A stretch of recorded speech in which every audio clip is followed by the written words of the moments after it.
자, 우리가 다니엘서 1장에서 6장까지는 역사상에 이렇게 일어난 사건의 배경을 그대로 가지고 있기 때문에 그냥 그런 일들이 있었구나. 포로로 잡혀가고 바벨론이 멸망하고 그런 배경에서 다니엘의 역할이 영적으로 그 역사의 흐름이 뒤바뀌어짐이 멸망까지 가는 이 배경이 다니엘을 통해서 하나님의 해석이 되죠. 그래서 하나님이 주권이었다. 예언이 선포된 대로 되었다. 이렇게 확인이 되는 사건들입니다. 그래서 이렇게 현실 속에서 하나님이 주관하시는 하나님의 섭리와 능력들 그것을 예언적 통찰력으로 이렇게 확인해 볼 수 있는 부분이죠. 그런데 7장부터 딱 절반이죠. 12장까지 마지막까지는 환상과 계시 부분입니다. 그래서 신약 요한계시록 같아서 해석하기가 그렇게 쉽지 않을 것입니다. 근데 사실은요, 이 다니엘의 이 환상 부분은 성경의 가장 최고봉이죠. 이 부분을 확대해 놓은 게 요한계시록이다 이렇게 볼 수 있어요. 신약적으로도 확대해서 보여주는 거. 그래서 이걸 그냥 생각하고 이해하려면 되게 어려운데 그런 게 아니에요. 요한계시록 우리가 묵상했던 그 기준 중심이 뭐예요? 요한계시록 예수님이 중심이다. 예수님이 나타나시면 된다. 결국 그거예요. 그래서 이제 그 중심을 가지고 요한계시록 생각하시면서 다니엘 이 환상과 계시 부분들을 쭉 보면 그냥 단순하다. 이렇게 이해를 하면 됩니다. 그래서 많이 겹치죠. 우리가 요한계시록 할 때 다니엘서를 이렇게 겹쳐서 봤던 것처럼 이제 다니엘을 통해서 요한계시록 전체의 개념을 끌어와서 다니엘서를 보면 이 환상계시를 확인하면 쉽다. 이제 그런 의미입니다. 오늘은 이제 다니엘의 4가지 환상이 나오죠. 4 짐승의 환상인데 4절에 보면 첫 번째 짐승 사자같이 생긴 짐승. 사자는 아닌데 사자같이 생긴 짐승. 특징은 사자예요. 근데 사자에 뭐가 달라붙었어요. 사람같이 2발로 서 있기도 하고 또 날개에는 독수리 날개를 뜯어다 붙이고 뭐 그런 모습으로 돼 있고 5절에 보면 곰이에요. 곰인데 곰 같은 짐승이라 그런 것은 곰이 좀 달라요. 곰이 이렇게 앞발을 들고 이렇게 공격하는 곰의 모습. 곰이 무섭잖아요. 한번 화가 나면 그때 곰은 이렇게 앞발을 들어서 이렇게 맹렬하게 달려들잖아요. 그 공격적인 곰의 모습. 그런데 뭔가를 입에 물어 뜯었어요. 새 갈비뼈가 올라왔대요. 새 갈비. 그 왕갈비 보셨어요? 왕갈비. 여기 삼성 서비스 옆에 그 토박인가 거기 왕갈비 있어. 왕갈비. 얘가 붙인 것 같기도 해요. 갈비 하나 이렇게 닭다리처럼 덜러가는 거. 그런 거 한 3개를 물고 있다. 뭐 생각하면 돼요. 그건 뭐예요? 이미 잡아먹은 거예요. 잡아먹고 갈비뼈가 있고 곧 있으면 이빨 쑤셔야 되는 이제 그런 배경. 근데 아주 그 맹렬하고 공격적인. 근데 무슨 소리가 들리냐? 야, 그걸로 안 돼. 더 많이 고기를 잡아먹어라. 뒤에서 계속 탐욕적인 그런 모습을 봅니다. 6절에 보면 세 번째 짐승은 표범이에요. 표범은 보통 날렵하잖아요. 민첩하고 날렵합니다. 근데 머리가 4개래요. 그리고 얼마나 날렵하냐? 날개를 달았어. 날개를. 그러니까 땅에서도 민첩한데 하늘까지 신속하게 날아갔다. 번개처럼 번쩍번쩍 하늘과 땅을 왔다 갔다 하면서 신속하게 움직이는데 머리가 또 4개. 비상한 대가리가 얼마나 빨리 회전이. 요즘 그 컴퓨터도요. CPU가 2개 있는 게 있고 뭐 그래요. 그러니까 사람으로 따지면 머리가 2개, 4개면 머리가 얼마나 회전력이 빠르겠어요. 다다다다다. 이제 그만큼 민첩하고 빠르고 그렇고 신속하다 뭐 그런 걸 볼 수 있을 것 같아요. 근데 머리는 또 권세잖아요. 또 권세가 있다. 4번째 짐승은 그냥 무서운 짐승이에요. 뭐 이름이 없어요. 그냥 어떻게 생겼냐? 10뿔이 달렸어요. 10뿔이 달렸고 한 뿔이 올라왔는데 그 뿔은 이제 권세니까 눈이 달렸고 입이 달렸고 말을 해요. 근데 이제 이건 뭐 용 같기도 하고 무슨 그 공룡 같기도 하고 막 뿔이 막 10개나 달렸으니까 그래서 뭐 어떻게 표현할 수 없는 무시무시한 괴물이다 이렇게 표현을 합니다. 요즘에는요 우리가 하도 영화를 리얼하게 너무 많이 보고 그리고 우리 어렸을 때 심형래 감독 시절에는 그냥 인형 조잡하게 만들어서 와 하면은 막 쓰러지고 이렇게 카메라 조작하게 보이잖아요. 다 막 줄도 보이고 막. 그래서 좀 허접하다 그랬는데 요즘에는 그래픽이 워낙 컴퓨터 그래픽으로 잘 나오니까 또 애들 게임 보세요. 게임에 나오는 괴물의 모습, 이빨 달리고 막 형상들 보면 무시무시합니다. 그러니까 이런 다니엘서에서 나오는 이 짐승의 모습을 보면 뭐 그렇구나 이렇게 좀 보지만 캐릭터 같이 보지만 별로 그렇게 무서워 보이지 않지만 이 당시에 이런 상상도 못한 이 형상이거든요. 이런 모습들을 보여줄 때 첫 번째 모든 사람들은 무섭다, 두렵다. 야, 이건 진짜 어떻게 이런 괴물이 너무 공포스럽다. 이렇게 느낄 그런 모습이라는 거죠. 자, 이것이 뭐냐? 이게 뭐냐? 자, 이 해석의 역사적인 해석입니다. 제일 일반적인 정통적인 해석 방법은 역사적 해석인데 이 네 짐승은 각각 네 나라를 뜻한다. 그래서 지금 현재 바벨론, 그 다음에 메데 파사, 그래서 페르시아 제국, 표범은 그리스 헬라, 그리고 마지막에 열불 짐승은 로마. 우리 저번에 금신상 앞전에 해석 봤을 때도 나왔죠. 동일하게 흐름을 갖는다라고 생각을 하는 해석입니다. 가장 일반적인 해석이에요.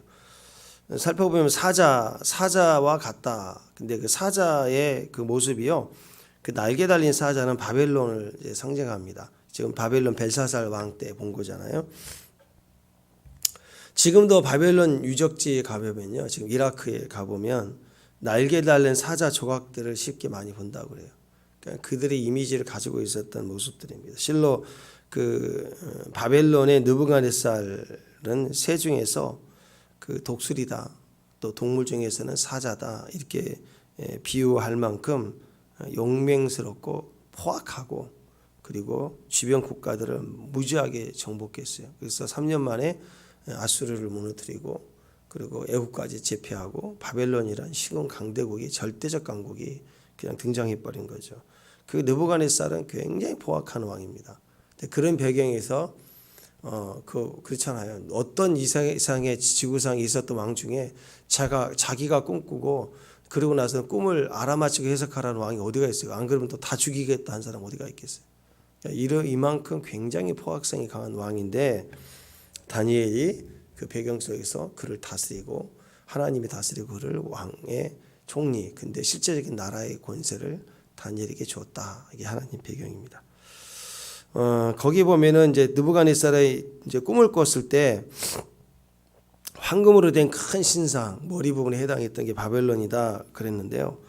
자, 오늘 말씀 자세히 보니까 날개가 뽑혔어요. 날개가 뽑혔고 사람 같은 존재가 되었다. 나중에 이제 이건 날개가 뽑혔다는 의미가 뭐예요? 어떤 사람은 날개를 달았다. 사업을 시작했는데 날개를 달았다. 그러면 막 올라간다는 뜻이고 날개가 꺾였다. 그 말은 무슨 의미예요? 갑자기 날다가 쭉 추락했을 때 날개가 꺾였다 그러잖아요. 그러니까 느부갓네살이 죽고 나서 갑자기 바벨론이 날개를 꺾인 것처럼 쇠락해지고 그냥 보통 사람이다. 보통 나라로 남게 돼서 망했다. 그 얘기예요. 그런 배경으로 보면 이 사자의 같은 짐승의 형상은 바벨론을 상징한다. 두 번째는 이제 곰이 나오는데 메데 파사, 이제 고레스 왕이 나오는 메데 파사 이렇게 나오는데 곰이 갈빗대를 셋이나 물고 있죠. 입에다가 왕갈비 3개 딱 물고 있는 거. 그러면 곰의 포악성이 벌써 셋을 물고 있다. 그래서 바사 제국의 페르시아 제국의 이런 탐욕스러운 정복하고 정복력이 그렇게 강했다라는 것이죠.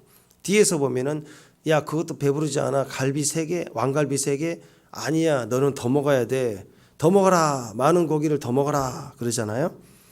이것을 역사적으로 해석하면 새 갈비 때는 이 페르시아가 바벨론을 정복함으로 인해서 어떤 일이 벌어지냐면 너무도 쉽게 요리된 새 갈빗대를 먹어요. 그게 뭐예요? 중동의 새 패트건이 바벨론 먹었죠. 그 바벨론을 먹음으로 인해서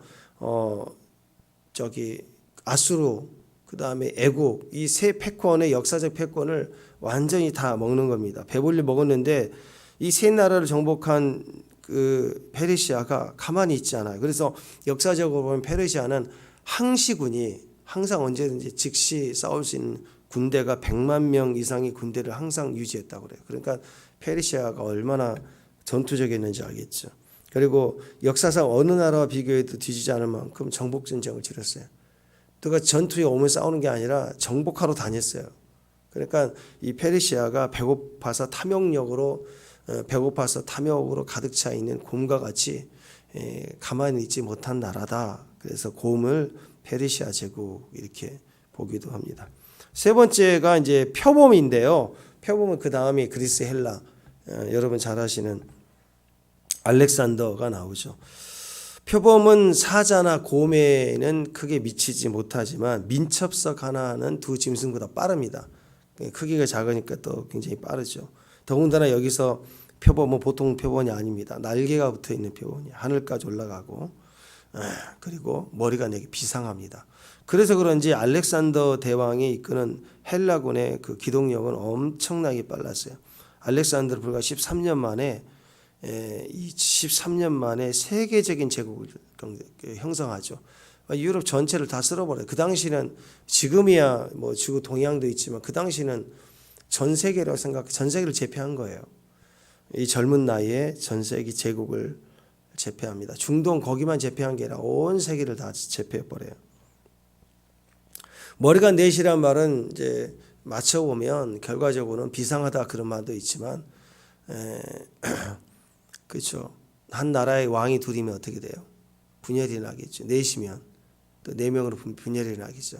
알렉산더가 30살 초반에 죽자마자 제국을 이루고 나서 엄청난 대제국을 이루고 나서 바로 죽어요. 바로 죽자마자 4나라로 쪼개집니다. 그런 배경을 볼 때 표범은 그리스 헬라를 의미한 것이다 이렇게 보는 거죠. 네 번째는 10뿔 짐승인데요. 로마를 상징합니다. 로마는 아는 것처럼 말로 표현할 수 없는 힘과 파괴력을 가졌습니다. 엄청난 힘을 가졌고, 그리고 비상하죠. 여러 모양의 정치술이 발달하고 경제, 문화 모든 것이 다 발달되며 온 나라의 문화들을 다 흡수하고 지배했던 엄청난 대제국이죠. 1000년 가까이 존재했던 지구상에 가장 강력했던 나라 중에 하나입니다. 어떤 짐승 하나로 표현할 수 없을 만큼 강한 나라 이렇게 표현을 합니다. 어떤 분들은 이 10뿔 짐승의 이제 그 뿔, 다시 나는 뿔 이런 부분들을 마지막 때 적그리스도가 드러난다. 로마 교황청의 교황이 적그리스도다. 뿔에서 이제 눈이 나오고 뭐 보고 이제 말도 나오고 권세가 나오고, 그래서 이 캐토릭 조심해라. 이놈들 나쁜 놈들이다. 이렇게 확대 해석하는 분도 있습니다. 뭐 맞을 수도 있고 아닐 수도 있어요. 근데 여기다 억지로 좀 꿰맞히는 듯한 그런 뉘앙스가 좀 있습니다. 자, 결론이 뭐냐? 이 네 짐승의 결론. 자, 이 네 짐승의 환상의 결론은 뭐냐? 자, 요한계시록의 중심 핵심이 뭐라고 그랬어요? 이런저런 내용 막 이게 666이 뭐고 그거 아무것도 아니라고 그랬죠. 제일 핵심은 예수 그리스도가 중심에 계시면 된다. 예수님 어서 오시옵소서. 마라나다. 예수님 오시옵소서. 그러면 된다. 그 얘기예요. 그 얘기. 그러니까 결론이 뭐냐? 13절 14절이에요. 13절 14절. 13절 14절 한번 읽습니다. 시작.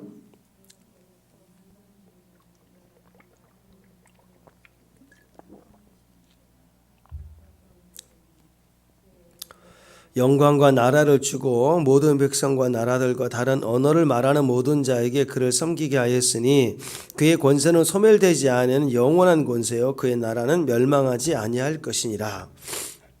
여기 보니까 13절에 인자 같은 이 있죠. 인자 같은 이. 그 부분은 딱 가로쳐놓으서 인자 같은 이. 성경에서 인자 같은 이는 누구예요? 예수님이죠. 근데 예수님이 결론이다 이거예요.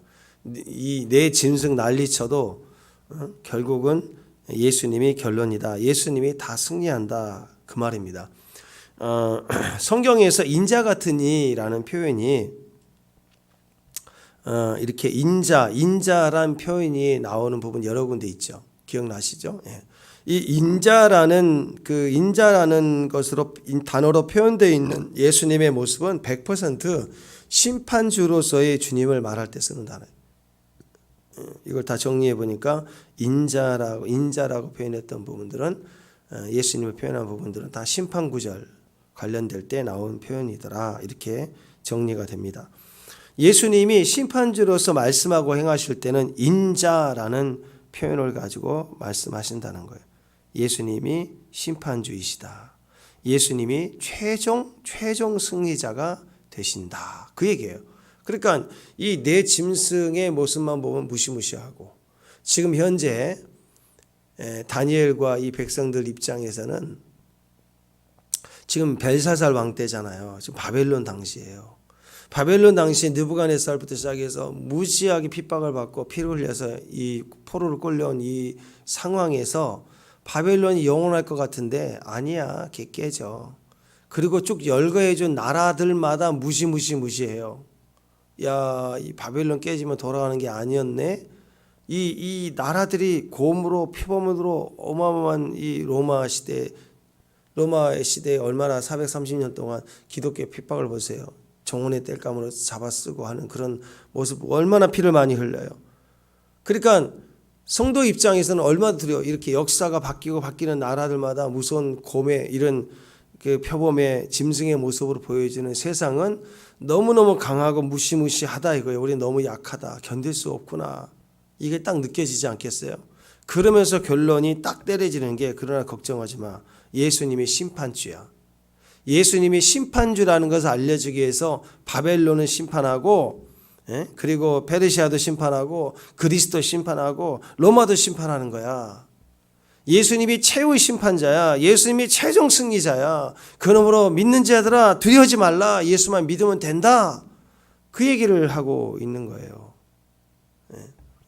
예수님이 최종 심판자이다. 그렇게 우리가 믿으라는 거죠. 사람의 모습으로 오신 예수, 그가 온 나라와 세상을 다스리고 정복하신다. 그 소망을 주고 있는 겁니다. 동시에 현재 바벨론인데 이 예언을 하나님이 주심으로 인해서 야 페르시아 까불지 마. 역사에 주신 하나님이 승리자야. 바벨론 깨질 거야. 그리고 네가 세워진다. 그래서 페르시아 네가 세워진 거야. 페르시아 너 까불지 마. 너도 곧 있으면 헬라 제국이 와서 망할 거야. 헬라 너 까불지 마. 지금 예언대로 다 되고 있어. 로마 너 까불지 마. 결국 하나님이 그리스도가 이긴다. 그 얘기를 예언적 선포로 세계적으로 지금 역사의 세계적인 흐름 가운데 다니엘을 통해서 예언하고 있는 겁니다.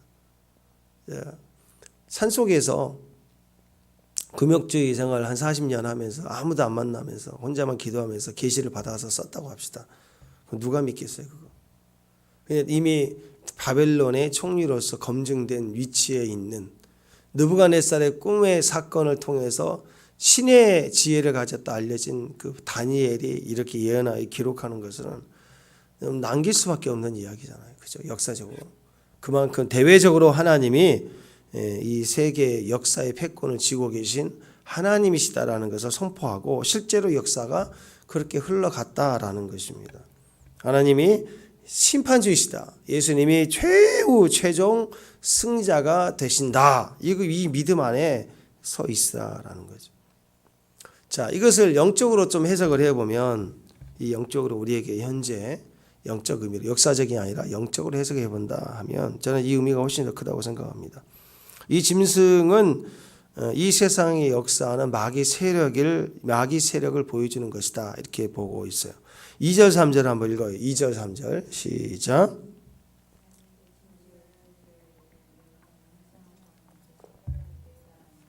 하늘의 내바람이 큰 물결로 몰려 불다니 금 짐승 넷이 바다에서 나왔는데 그 모양이 각각 다르더라. 네 바람이 바다로 몰렸대요. 네 바람 그러면 사방이죠. 동서남북. 그래서 사방에서 바람이 불었다. 그 세상의 모든 힘들이 지금 어디로 몰렸느냐? 바다로 몰려왔어요. 바다로. 사방의 모든 바람이 확 밀려오더니 바다로 향하여 큰 바다를 향하여 집결했다는 거예요. 에베소서 6장에 보면은요. 전신갑주를 입으라 할 때도 그 대상이 4개 있습니다. 에베소서 6장 11절 12절 보면 마귀 관계를 능히 대적하기 위해 하나님 전신갑주를 입으라 하면서 우리의 씨름은 혈과 육에 상대하는 것이 아니에요. 통치자들, 권세자들, 이 어둠의 세상 주관자들, 하늘에 있는 악한 영들을 상대합니다. 이게 다 마귀 세력입니다. 네 가지 그룹이죠. 통치자들, 권세자들, 이 어둠의 세상 주관자들, 하늘에 있는 악한 영들. 이렇게 세상의 모든 힘을 이렇게 네 가지로 항상 표현해 볼 수 있습니다. 동쪽, 서쪽, 남쪽, 북쪽 이렇게 네 방향으로도 볼 수 있지만 오늘 에베소서의 모습처럼 지상에서부터 통치, 권세, 또 지역 영들, 또 뭐 이렇게 세상 주관하는 있는 이들, 공중 권세 잡은 자들 이렇게 사단은 계급적으로 얘기할 수도 있지만 어떻든 이 네 가지의 모습들은 다 마귀 세력의 네 가지의 그룹으로 구별해서 우리에게 설명해 준다 이렇게 볼 수가 있어요. 더운 여름이 되면 사람들이 바다에 가고 싶죠. 바다 가서 보면 오션 뷰 하죠. 몰라요? 뷰자 되세요. 뷰자 되세요. 참 오션 뷰를 보면 오션 뷰. 바다 그러면 오션 뷰, 오션 뷰. 당신 그러면 I love you 뭐 이런 타잖아요. 아침 새벽부터 웃어봅시다 좀. 성경에서는요 바다 그런데요 바다 그 오션뷰 그런데 아니에요. 성경에서는 바다 그러면요 마귀소굴입니다. 마귀소굴. 바다는 죄, 혼돈, 무질서, 어둠의 세력, 지옥 이런 의미예요. 낭만적이지가 않습니다. 그래서 그런지 바다 그러면 처음 갔을 때 확 보는 게 좋긴 한데 한 번, 두 번 있으면 좋은데 계속 보라 그러면 또 재미가 없을 것 같아요. 차라리 산에 가서 산기슭에 움막 하나 있으면 거기 앉아서 나물 캐먹고 목 캐먹고 그게 낫지. 바다를 계속 보는 것은 뭔가 느낌이 별로 안 좋아요. 바다는 냄새도 좀 나고 여행으로 한두 번은 좋은데 느낌이 그런 것 같아요. 일단 그건 저 개인적인 견해고 또 바다 좋아하시는 분도 있겠죠. 근데 성경에서는 그렇다라는 거예요. 창세기 1장 2절에 보면 땅이 혼돈하고 공허하고 흑암의 기품이 있고 그러면서 하나님이 영 어디 있냐 수면에 운행하셨다. 근데 질서가 없는 혼돈 수면입니다. 수면은 질서가 없는 엉망이 되어 있는 수면이에요. 그 위에 성령이 운행하셨어요. 질서가 없는 혼돈 위에 혼돈인데 거기에 수면 위에 성령이 운행하시니까 빛이 있으라 하면서 질서가 잡혔다는 거예요. 어둠의 영이 일어나면요 질서가 무너집니다. 질서가 다 네 마리 그 머리가 자기가 옳다라고 자꾸 주장하면서 질서를 무너뜨려요. 혼돈 위에 성령이 임하셔야 돼. 성령이 진짜 임한 사람은 더 자기 자신을 처복종케 하기 때문에 질서가 잡혀지기 시작합니다. 왜냐하면 옳은 것은 내가 옳은 게 아니라 주님이 옳으시거든요.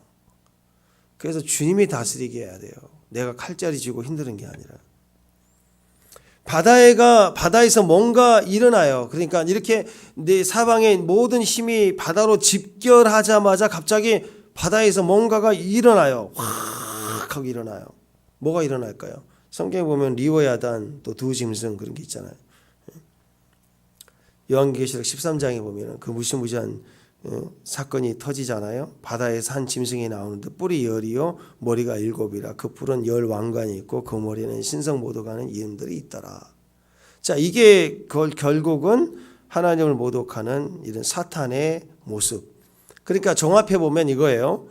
마지막 때 사단의 최후 발악을 하면서 악한 영향을 네 가지 모습으로 아주 짐승의 모습으로 이렇게 적나라하게 공격적으로 세상과 하나님과 성도를 이렇게 공격하고 핍박을 할 것이다. 그때 그 모습이 어떤 모습이냐? 뭐 코로나의 증세들, 또 독감의 증세들 이런 거 있잖아요. 이번 유행하는 독감의 증세 이런 것처럼 이런 마지막 때 이 대적의 그 악한 영향력은 이런 네 가지 모습으로 나올 거다. 사자와 같은 모습, 곰과 같은 탐욕, 표범과 같은 민첩하면서 빠른 민첩성, 또 무시무시한 괴물의 열불 달린 괴물의 모습, 이런 그 성격과 포악성을 가진 영향력으로 올 것이다.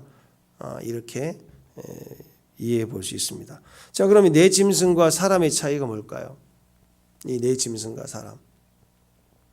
인간은요, 창세기에 보면 인간을 어떻게 만들었죠? 하나님이 직접 흙으로 빚으셨어요. 말씀으로 뚝 창조한 게 아니라 빚으셨어요.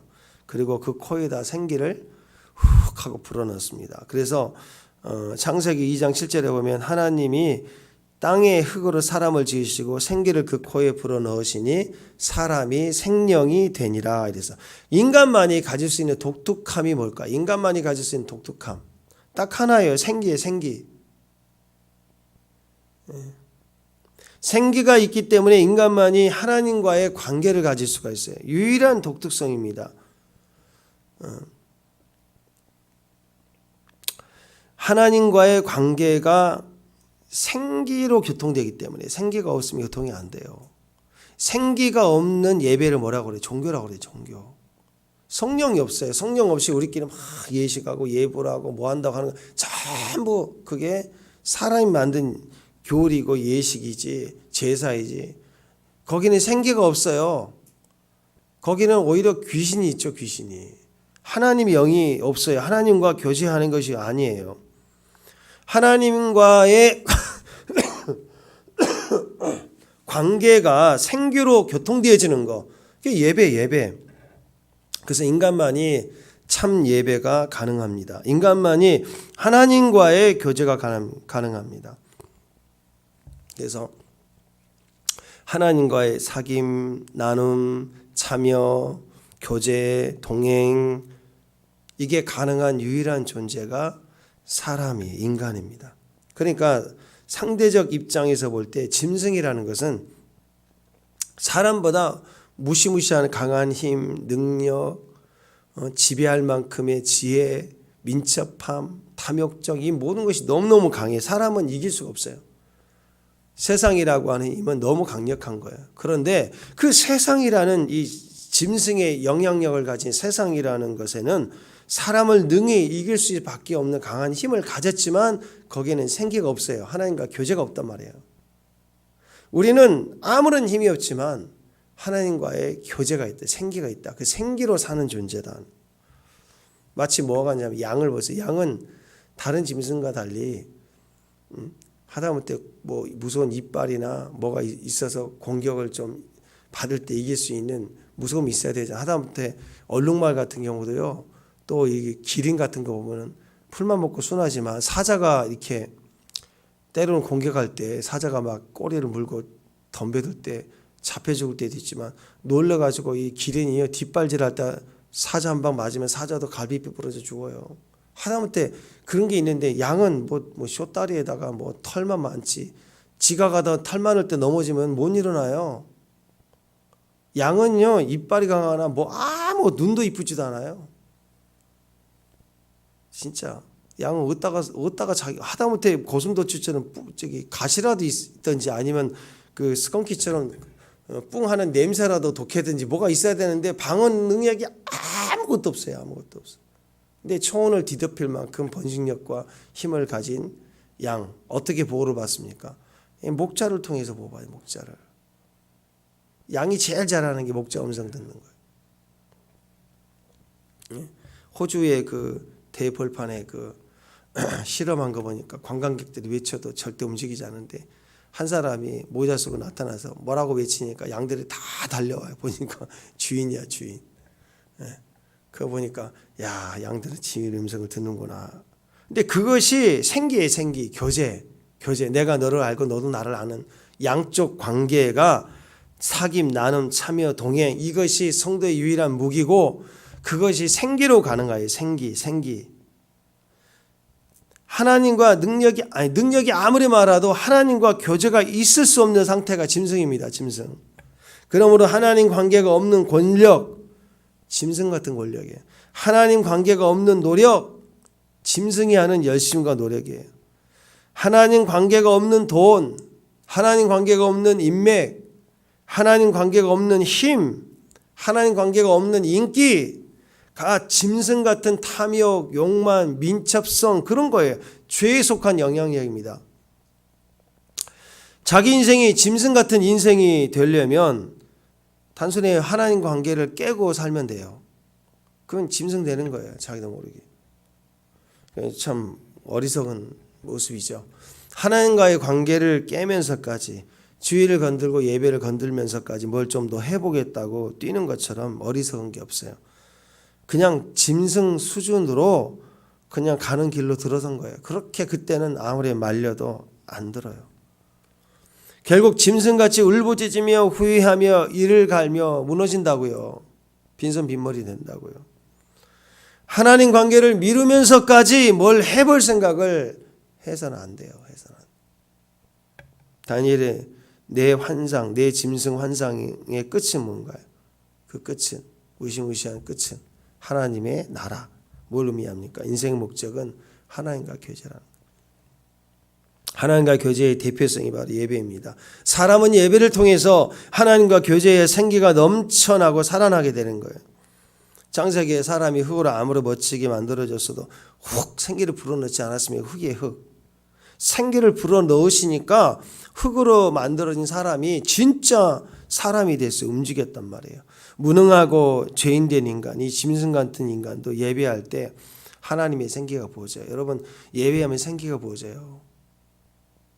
우리가 호흡하고 주님의 생기가 부어지면 예배를 드리면 진흙 같은 내 인생, 밑바닥에서 엉키고 진흙 같은 인생이 형상을 빚어지고, 예? 그리고 우리 인생이 맨날 연단 속에 빚어짐만 있는 게 아니에요. 어느 때가 되면 생기가 훅 하고 불어진다고요. 새로운 가능성이 시작된다고요. 새로운 바람이 분다고요.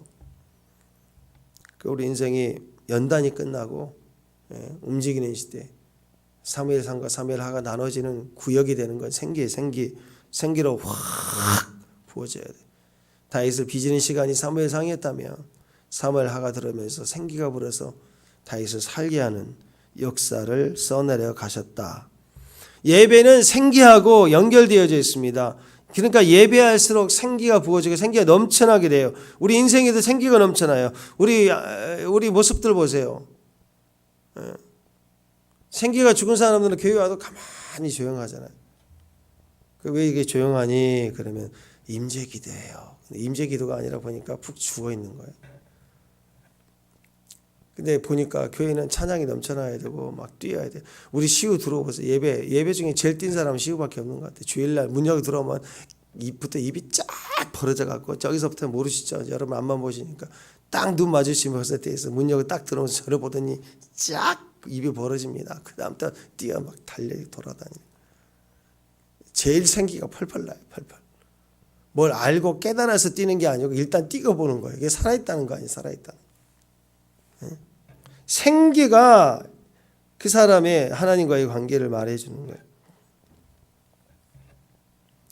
예배할수록 생기는 넘쳐납니다. 저는 여러분이 생기가 넘쳐나기를 바랍니다. 집에 가면 여러분이 들어가는 순간 집안에 막 생기가 돌아요. 그 사람의 호흡이니까, 산소덩어리니까, 산소통이잖아요.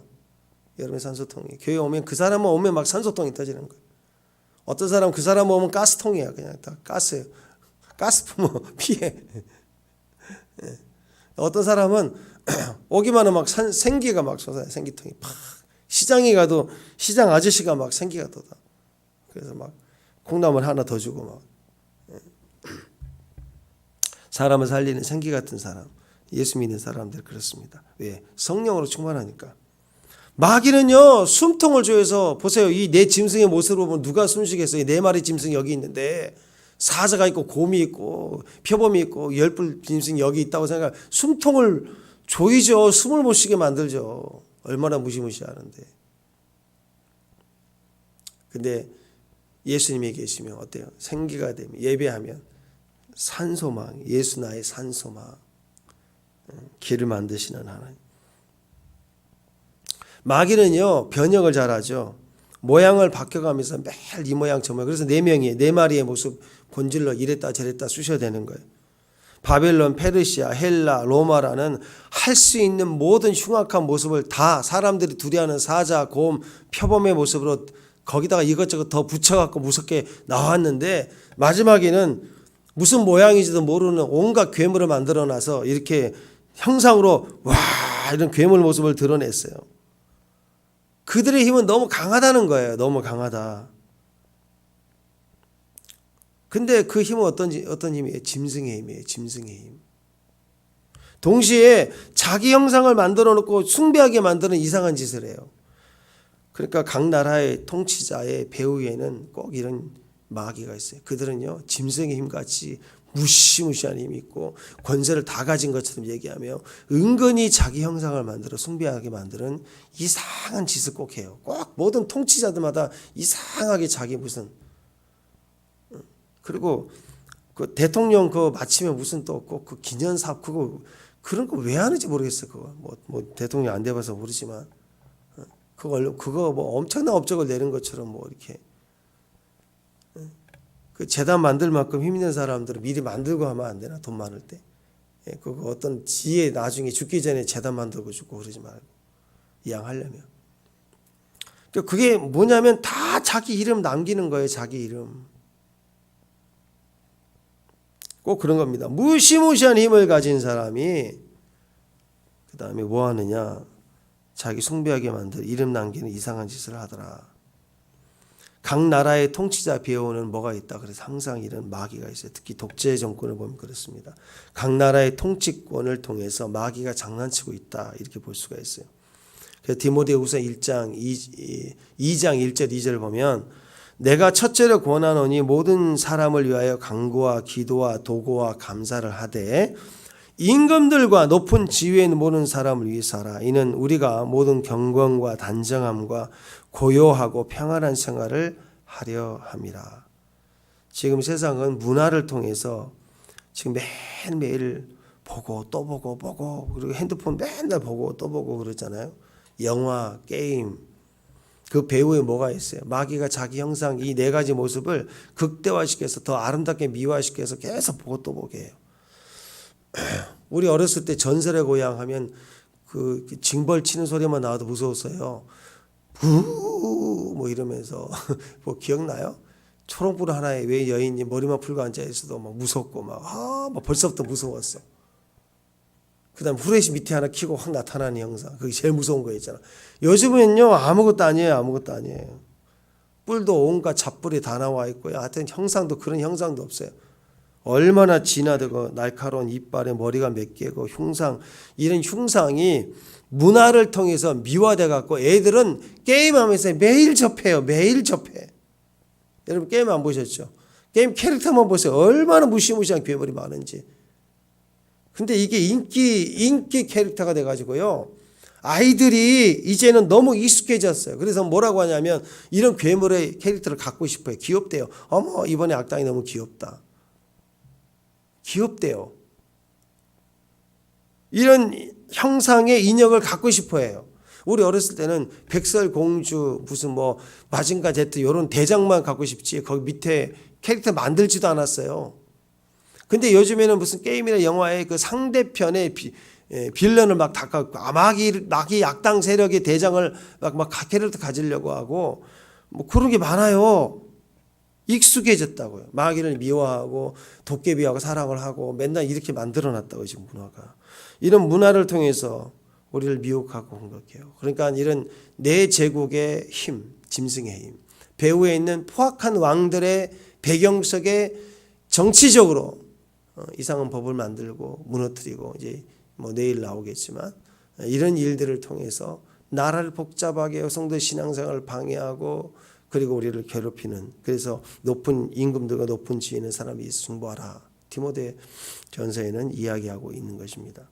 우리는 깨달아야 돼요. 이런 각 나라의 독특한 강한 공격적 마귀 짐승의 성향 거기에 독재자의 그런 배후의 힘들 정치적인 힘들 그리고 현재는 문화적인 것을 통해서 속이고 있는 마귀의 배후 역사들 이런 힘들이 동서남북 사방은 뭐예요? 꼭 4개가 아니라 모든 모습을 변형해서라도 미혹한다. 어떤 분이 그런 얘기를 했는데 저도 동의합니다. 요즘 마귀는 요즘 귀신은 어디가 제일 세냐? 막 이렇게 흉가 무슨 뭐 공동묘지 뭐 이런 데 있지 않고 PC방에 있다. 그래서 악플 달고 남 그 말로 저격하고 하는데 귀신이 제일 역사한다. 그랬는데 일리가 있다고 생각해. 변형이 돼요. 마귀 역사도 변형이 되기 시작하는. 자, 마귀가 이렇게 문화를 통해서 할 수만 있으면 모든 방향의 힘을 다 사용해서 우리를 미혹하고 공격하니까 이런 문화에 노출될수록 잘 들으세요. 우리 영이 상합니다. 상한다고요. 면역이 약해지니까 상하잖아요. 저도 올해 코로나 걸렸다가 이번에는 코로나 독감이 어제 엄청 심했어요. 어제 딱 꺾여서 지금 좀 사귀는데 오늘 좀 살판 났어요. 바람도 쐬고 그랬는데 아이고 독감이 얼마나 심하는지. 코로나보다 더 심했던 것 같아요. 보세요. 면역이 약해지면 인도 갔다 와서 힘이 딸렸는지 긴장했던지 하여튼 약해졌든지 툭 하고 무너지니까 순식간에 팩 꺾이잖아요. 근데 보세요. 한 번에 망하나요? 사람이? 한 번에 감기 걸렸다고 죽나요? 상합니다. 계속 건강이 상해가는 거예요. 영이 상해요. 이거 자꾸 보면 영화 드라마 계속 보면 어떤 이유로든 상한다고요. 상해진다고요. 그러니까 아이들 세대가 여기 게임에 날마다 그런 게임에 들어가면서 자기는 머리는 스트레스 푼다고 좋다고 할지 모르지만 영이 상한다고요. 요즘 10시 이후에는 아이들 못하게 하잖아요. 그러니까 어떻게 된 줄 아세요? 모텔에서요. PC방 옆에 있는 대형 모텔에서 모텔은 아니라 컴퓨터를 놔두고 할 수도 있잖아요. 중고등부들 끝나면 법적으로 못하게 하니까 3명 4명 모여서 모텔 방을 잡아서 게임을 해요. 거기서. 그래서 PC방 업계 애들이 이거 우리 고객 뺏어갔다고 막 고소한다고 그러고 모텔은 우리 어머니가 괜찮다고 그러고 애들이 가서 게임을 위해서 모텔까지 옮겨가가지고 게임을 하고 도서관 갔다 왔다고 하면서 1시쯤 돼서 집에 들어갈 거 아니에요. 그럼 모텔이 익숙해질 거 아니에요. 그 문화에. 지금 시대가 무지무지하게 변형이 돼가는 시간들이.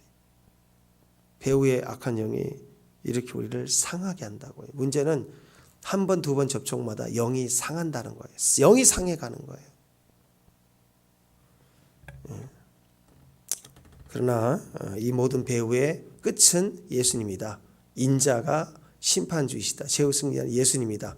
교회는 생기가 있다. 다 살아난다. 생기가 불어 마른 뼈다귀도 살아난다. 우리 교회가 생기가 가득한 교회가 됐으면 좋겠습니다. 찬양할 때 사방에 바람이 불어라. 그래서 마른 뼈다귀 다 죽어버린 뼈다귀 데리고 와도 살이 붙고 군대가 되고 일어서는 그런 예배 초소가 되기를 바랍니다. 기도하겠습니다.